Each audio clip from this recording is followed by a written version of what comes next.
Oh dear, look at me. The dots are connecting. She goes into the water with her shoes and pants on, but no shit. Ciao, Armanti de Libri, and welcome to another 24-hour readathon. I've got a couple days off because I've taken my car to go get repaired after I drove into my fence, is the most polite way I can say it. I've done 2 24-hour readathons before, and every time I give this pile of books, and I'm like, I'm gonna read 6 books, I'm gonna read 8 books. I'm gonna lower you down for a second. No, you're not. On the roster, we have 2 books. One I'm currently reading. I'm under 100 pages in, and then we've got A Man Called Ove by Frederick Bachman. I think I can read these. And if I read more, that's an added plus, you know what I mean? But like, this is realistic of my capabilities. Yes, I have 4 days off to read and expand my 24 hours over. And I have nowhere to go because I have no means of travel. I just know deep in my soul, it's not gonna happen. I'm currently at page 82 of A Fate Inked in Blood. I also thought about either having a romance or a thriller in the mix, but I did settle on A Man Called Ove because it is under 300 pages, and I can smash that out after this. I need to read different genres in between each other unless I get really hooked on this and then I read the next one, because I did that with someone behind me. But if I feel like a thriller, it may come into the mix. I'm doing stopwatch method because I do have 4 days. And like, I do have to clean my house in between my nonna and my non-law coming down to the house for the first time on Thursday. So I've got a little bit happening. I figured that I would just do the stopwatch method. Also because I love sleeping. Not gonna jeopardize my sleep to read.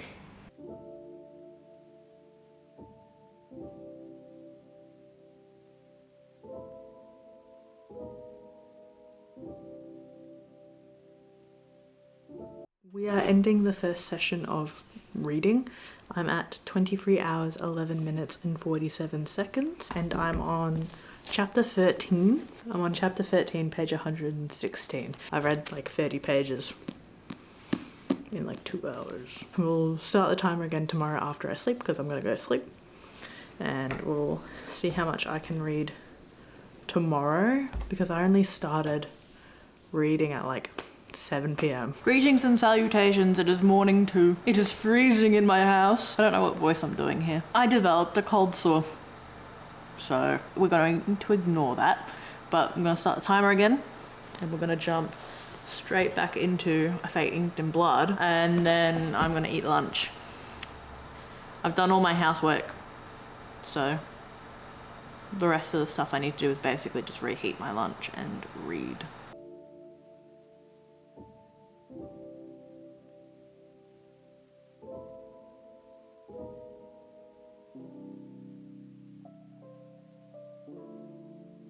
We are 3.5 hours in, and I am just under halfway through the book. Is that good?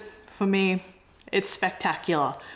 For an average person, probably really shit. But if you want context to the book, they've gone through a cave and they killed a bunch of possessed skeletons. And there's a lot of sexual tension. I'm enjoying it. I don't really have that many thoughts on it, but I am enjoying it. I also enjoy that it alternates between Bjorn's axe and Freya's shield. Like, I think that's a very nice touch. I am currently looking at my shelf, and I am looking at Bury Our Bones in the Midnight Soil, and it is calling my name. But I will not give in to temptation. I will finish A Fate Inked in Blood. I've read 3 chapters today. One of these chapters was fucking humongous. Like, it had no right being that big. Good morning, it's now Thursday and it is the 20-hour mark, and I am just over halfway through A Fate Inked in Blood. I'm on chapter 21, page 230. I'm getting into it a little bit more, I can't lie. It's the first book in a fantasy series, so it's gonna be a lot of overwhelming information all at once, a lot of world building. It does help that it's based off Norse mythology, so I do have a little bit of a concept about what's going on. But they're making their way back to their territory, and someone is betraying someone, and I reckon it's Bjorn. I think Bjorn's gonna kill his dad. But I'm gonna try and read a little bit before my nonna and nonna come down because they're coming down to see the house for the first time. So I've just been running around just tidying the place up a little bit. Now that that's all done, I'm gonna read until they get here. If you want an update on my lip, it's munted. It fucking hurts.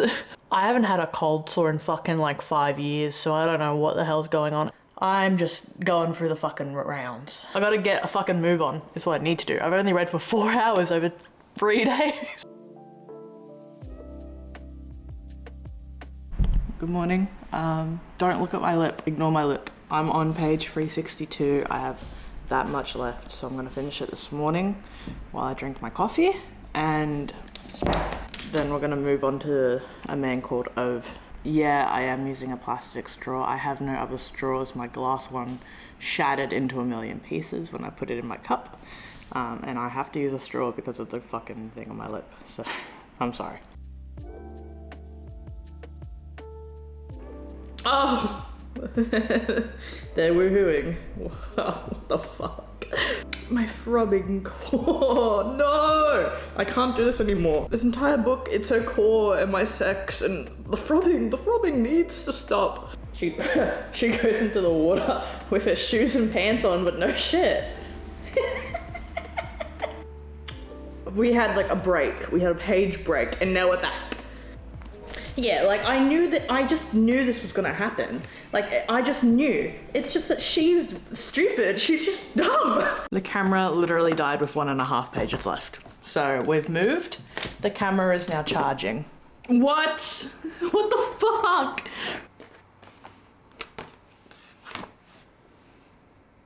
Now what the fuck? Like, are we for real? Are we so for real? Are we so for real? What do I say? What do I do? This didn't have like a profound impact on me. But what the fuck is the last 50 pages? What the hell happened? I'm lost. I read How Does It Feel? Probably the worst book I've ever read. But like, and Metal Slinger, both of them have plot twists at the end. You're following the main character, and she does something at the end that you wouldn't have foreseen, but she had that plan the entire time. But I'm in her head, so how do I not know that? This, I'm in her head the whole time, and the twists are coming from around her. This I enjoy. But man, is she dumb. Man, is she so stupid. And, you know, the first half of the book, everyone's calling her a dumb fishmonger wife. I'm like, look, maybe we shouldn't be saying that. Maybe we should have a little bit of respect for her. No, she's dumb. The puzzle pieces are there and they're just off. Like, you can see where it goes. You just need to nudge it a little bit. And she's like, I don't understand how this works. Girl, I have not read a Frederick Bachman book before, so this will be my first indoctrination. I believe this is the book that inspired The Man Named Otto, which I also have not seen. If I'm wrong, then I'm wrong. But I also have not seen that, so I have absolutely no idea. But I'm gonna let the camera recharge, and then I'll start this. I have changed outfit, I've eaten lunch, and I've done my makeup, because I'm gonna go see the Fantastic Four with Zuriel tonight. Revived a little bit, and I feel a little bit better about myself, because I did makeup. Because of this lip, I'm going to start A Man Called Ove, and I'm watching the Friday episode of Dan Does Footy, because Carlton lost last night. I love it when they fucking lose. I'm gonna put my headphones on and start reading, and I will see you with an update. Thought I would give you a reading update, but the lighting's really bad. I have 14.5 hours remaining, and I am just under 100 pages through A Man Called Ove, and I have done a little bit of tabbing in this one. What are my thoughts? Ove really reminds me of my pop, who is no longer with us on this plane. You know, the repetitiveness of your everyday life and doing the same thing over and over really reminds me of him, and it is really reminding me of him after my nan passed away, because she passed away first, and he would do things and then think of what she would say or do, and then he'd change his outlook on what he was doing to reflect her. Oh dear, look at me.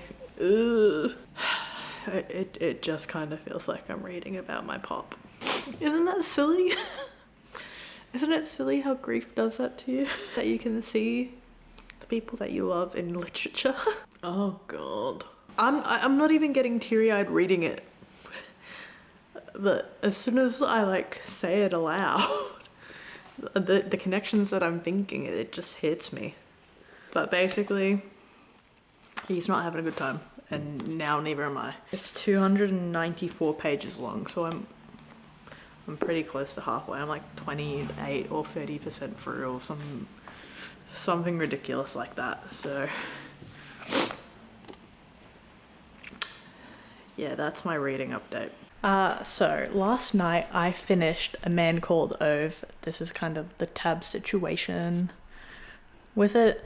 I didn't cry at the end, but I did cry a couple times throughout reading it. I have 10 hours, 14 minutes and 8 and 6 seconds left on the timer, and I'm going to start Bury Our Bones in the Midnight Soil by V.E. Schwab. I've read one V.E. Schwab book and it was vicious and I did not like it very much. I need to read The Secret Life of Addie LaRue, what is it called? The Invisible Life of Addie LaRue. It's on the front of the book.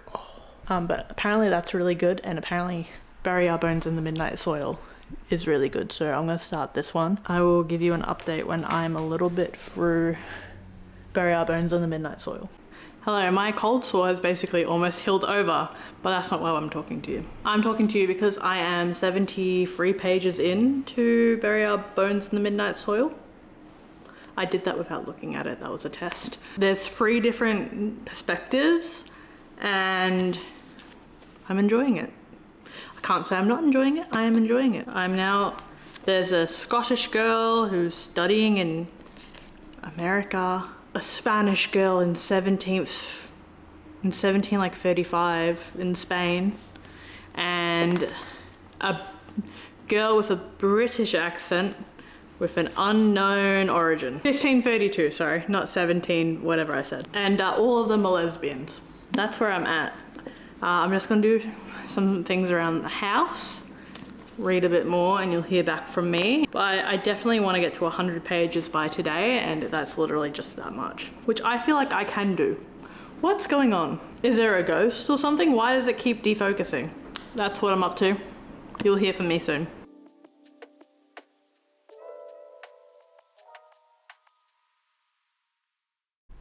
We are in the final stretches of this.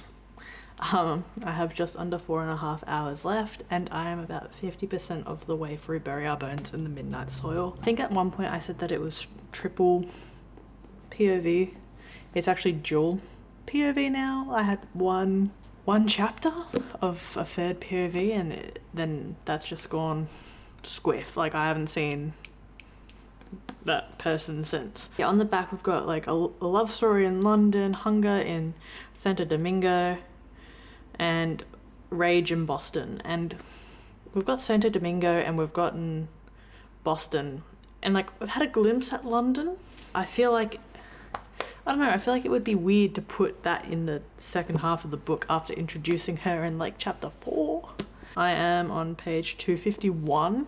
Would I say it's giving me like 5-star feelings? No. I've seen a lot of discourse about how good this book is and that it's 5 and 6-star rated. Everyone, everywhere. I love lesbians. Don't know if I can say that. I don't know though.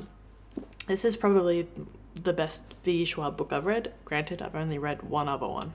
But the parts that were like based in Santo Domingo were reminding me of The Familiar by Leigh Bardugo, and I wanted to just hide in a hole. But once we actually escaped the realm of Santo Domingo, I'm fine.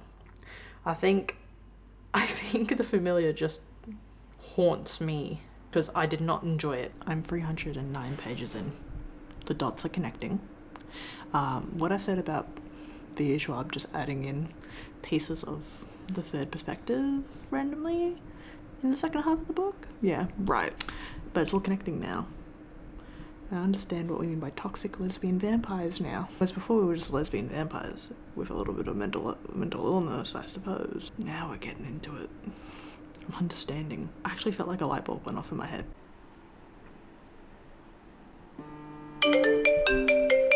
With the timer officially over, I managed to read 3 books, 2 600 pages. Granted, was like 20% of the way through this one, but for me, this is good.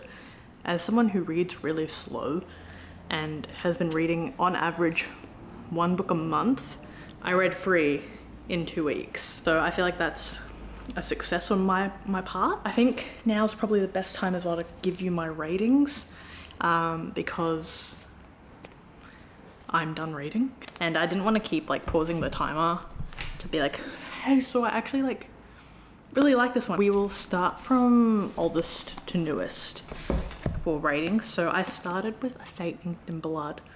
I gave this 3 stars. It's a book. I feel like 3 stars may be a little bit generous.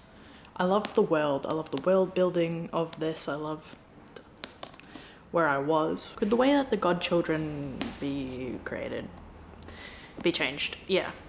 I don't know if that's Nordic or if Danielle L. Jensen did that herself. Like, I understand that, you know, she was kind of poveretta and didn't have a real grasp on the world, but she was just straight up dumb, just straight up stupid. And then the male main character, Bjorn, I don't know, I liked him and then I stopped liking him. I felt like both of them were kind of insufferable. Will I be reading the next one? Yeah, because I feel like this is just a world builder. And then in the next one, they might not be as stupid. And if they are, I'm gonna be upset. But there's not much I can do about that. Then I read A Man Called Ove. I gave this 5 stars. As soon as I start tabbing a book, I know I'm going to enjoy it. Unless, of course, I'm doing a series and then, or a video, where I need to go back and remember what I read. But this deserved the tabbing.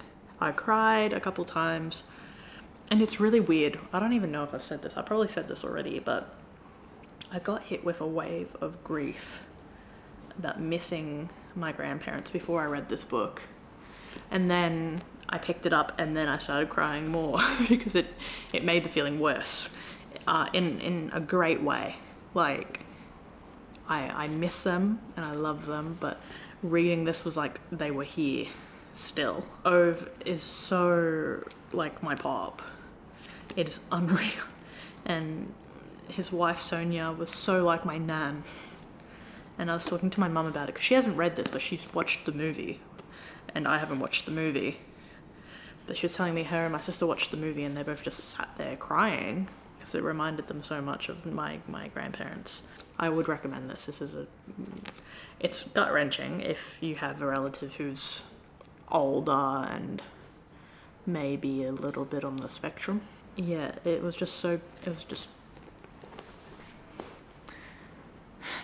beautifully written. Because I then started Bury Our Bones in the Midnight Soil by B.E. Schwab.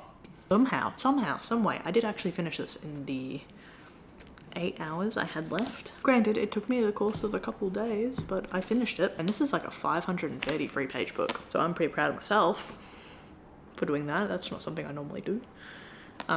Normally a book of this size takes me a month and a half, which is why I read about 1 book a month, you know, 500, 600 page fucking novels. What the hell do I think about this book? I had to read like some Goodreads reviews. It's not a 5-star. I feel like if I had to be specific, it's probably like a 4, 4.5. I enjoyed it. It was a good book. Like, don't get me wrong, it was a great book.